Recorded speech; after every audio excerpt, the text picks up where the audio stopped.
Saudara-saudara yang terkasih, selamat jumpa untuk kita semua dalam inspirasi sabda keluarga pada hari ini. Hari ini hari Kamis, Minggu biasa yang ke-32.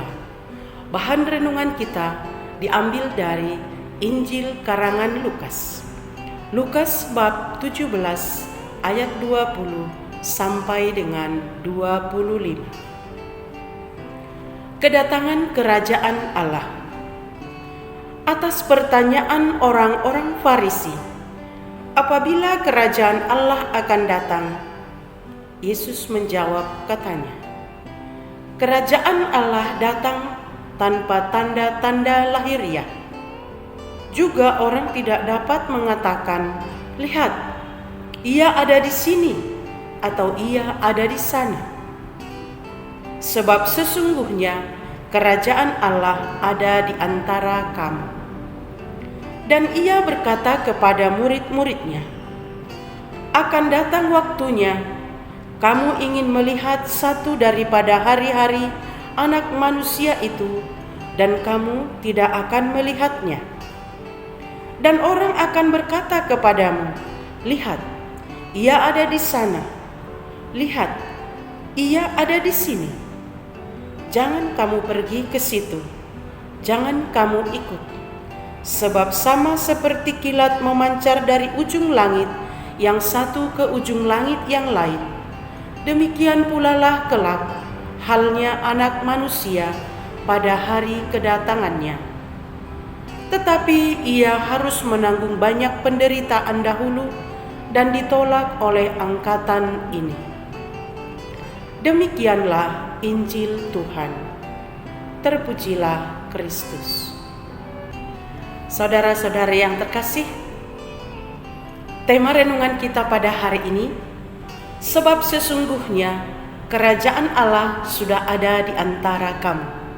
Lukas 17 ayat 21b. Kita baca tadi bahwa orang-orang Farisi bertanya kepada Yesus, kapan datang kerajaan Allah? Padahal sebenarnya mereka telah melihat dan mengalami apa yang telah diajarkan oleh Tuhan Yesus dan para muridnya.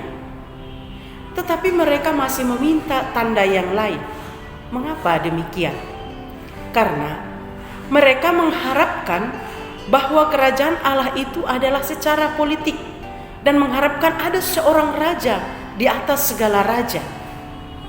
Farisi kurang menyadari bahwa Tuhan Yesus ada di antara mereka dan menjelaskan bahwa kerajaan Allah itu harusnya ada dalam hati dan kehidupan mereka. Yesus datang ke dunia terutama membawa kabar sukacita, yakni situasi kerajaan Allah. Apa itu kerajaan Allah? Kerajaan Allah berarti hadirnya Allah yang meraja, atau Allah yang meraja sehingga Allah menjadi semua dalam semua. Dan Yesus sendiri adalah tanda hadirnya Allah. Dia hadir di antara kita sebab Dia adalah Immanuel. Walaupun kedatangan itu belum secara penuh, sebab Ia akan datang kedua kalinya. Yesus datang ke dunia oleh karena belas kasihan dan cinta Bapa kepada dunia untuk membebaskan manusia dan penderitaan. Allah Bapa mengutus Yesus membebaskan semua penderitaan, ketertekanan, kemiskinan, kelaparan, dan bahaya kematian yang disebabkan oleh penyakit dan persoalan-persoalan duniawi lainnya. Hadirnya kerajaan Allah akan ditandai dengan damai, shalom, dan sukacita, serta persaudaraan yang berdasar pada cinta kasih Bapa. Kerajaan Allah berbicara tentang keadaan hidup manusia atau keadaan hidup seseorang yang mengalami hidup dalam damai sejahtera. Sukacita ilahi karena hidup dalam kebenaran Allah dan sukacita abadi. Dan kerajaan Allah bukan terutama soal harta kekayaan, kuasa, atau jabatan. Itulah bedanya dengan kerajaan dunia ini. Kerajaan dunia ini lebih mengutamakan harta, kekayaan, jabatan, kuasa, dan kedudukan. Dengannya mereka memperoleh damai, sukacita dunia yang sifatnya sementara, walau kadangkala untuk mencapainya bukan dengan cara yang pas. Sementara kerajaan Allah adalah situasi di mana orang sungguh mengalami sukacita ilahi, dan itu dicapai dengan penuh pengorbanan, dengan penuh belas kasihan, dengan penuh cinta.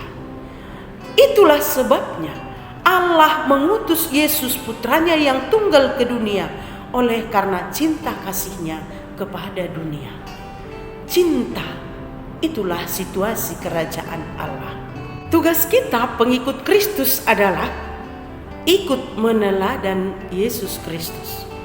Dia telah memberi pengorbanan, Dia telah membagi-bagi tubuhnya. Setiap hari kita terima dalam perayaan Ekaristi.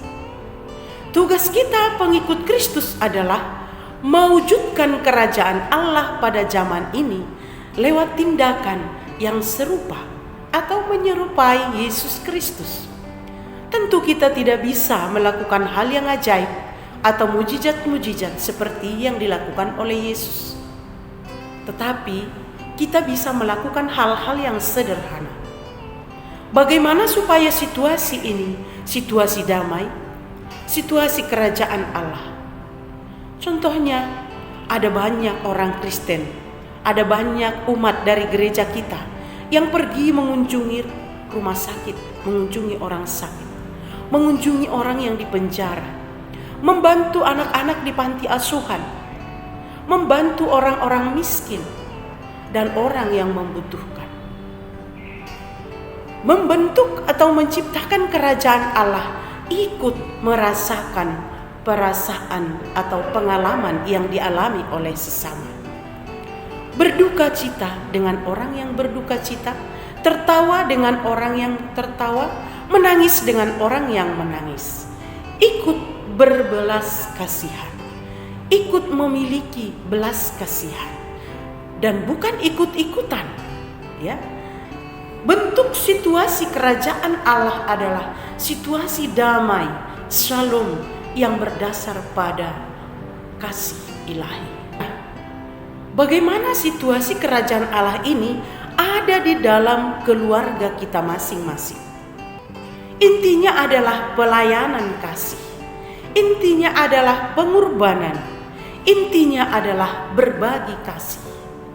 Dan itu membuat kita setiap pribadi menjadi pantas dicintai dan mencintai, karena Bapa sudah terlebih dahulu mencintai kita umatnya. Hadirnya kerajaan Allah di tengah-tengah keluarga kita yang ditandai dengan cinta dalam rumah tangga kita, dalam keluarga kita, di sekolah tempat kita kerja, di kantor di tempat kita kerja, ditandai dengan suasana akrab satu sama lain, ditandai dengan adanya saling peduli, saling mendukung antara anak dengan orang tua, antara orang tua dengan anak, dan antar sesama anak di dalam rumah itu. Saling memberikan ruang, tempat yang aman, tentram, tenang bagi satu sama lain, sehingga tak ada satupun anggota keluarga itu yang gelisah tinggal bersama orang tua atau sanak saudara dalam rumah. Semuanya merasakan shalom, dan itulah damai sejahtera, dan itulah sukacita ilahi, dan itulah tanda kerajaan Allah ada di tengah-tengah kita. Sebab Yesus berkata, di mana ada 2 atau 3 orang berkumpul atas namaku, aku hadir, aku ada di sana. Dan itulah yang menyatakan dan mempertebal iman kita bahwa Allah melalui Yesus Kristus selalu ada bersama kita. Hal ini bisa tercipta bila dalam keluarga kita ada kerelaan untuk saling berbagi pengalaman, untuk membangun perdamaian dan persaudaraan sejati di antar anggota keluarga tersebut. Untuk mengakhiri renungan ini, mari kita dengarkan sebuah kisah dialog antara ayah, ibu, dan anak gadis mereka yang polos dan lugu. Pada suatu hari, sang anak bertanya kepada sang ibu, "Ibu, mengapa aku dilahirkan wanita?" Sang ibu menjawab, "Karena ibu lebih kuat daripada ayah." Sang anak terdiam dan berkata, "Kenapa jadi begitu?" Sang anak pun bertanya kepada sang ayah, "Ayah, kenapa ibu lebih kuat dari ayah?" Ayah pun menjawab, "Karena ibumu seorang wanita." Sang anak kembali terdiam, dan sang anak pun kembali bertanya, "Ayah, apakah aku lebih kuat dari ayah?" Sang ayah pun menjawab, "Ya, kau adalah yang terkuat." Sang anak kembali terdiam dan sesekali mengerut dahinya, dan dia pun kembali melontarkan pertanyaan lain, "Ayah, apakah aku lebih kuat dari ibu?" Ayah kembali menjawab, "Ya, kaulah yang terhebat dan terkuat." "Kenapa ayah? Kenapa aku yang terkuat?" Sang anak pun kembali melontarkan pertanyaan. Sang ayah pun menjawab dengan perlahan-lahan dan penuh kelembutan, "Karena engkau adalah buah dari cintanya." Saudara-saudari yang terkasih, situasi kerajaan adalah situasi penuh cinta, shalom, damai sejahtera, penuh sukacita. Dan dalam inspirasi atau ilustrasi tadi dikisahkan bahwa kau adalah buah cinta kami. Kau adalah buah cintanya. Cinta yang dapat membuat manusia tertunduk. Cinta yang dapat membuat manusia terdiam. Cinta yang dapat membuat manusia buta dan tuli. Tapi cinta jugalah yang dilakukan oleh Yesus hingga ia wafat, dikuburkan, dan bangkit pada hari ketiga.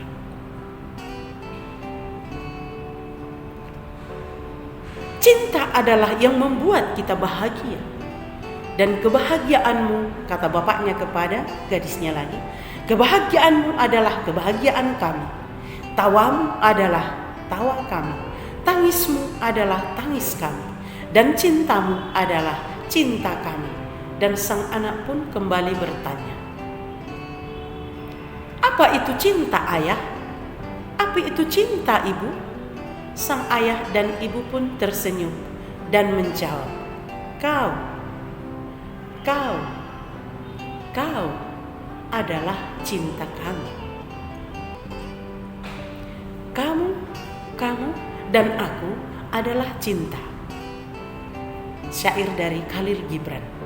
Mari kita menganggap bahwa setiap orang adalah cinta, sehingga kita mampu mencinta dan menciptakan suasana kerajaan Allah dimanapun kita berada.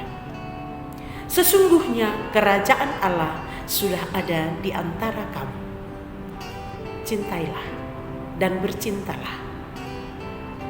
Katakanlah, kau adalah cinta dan aku adalah cinta.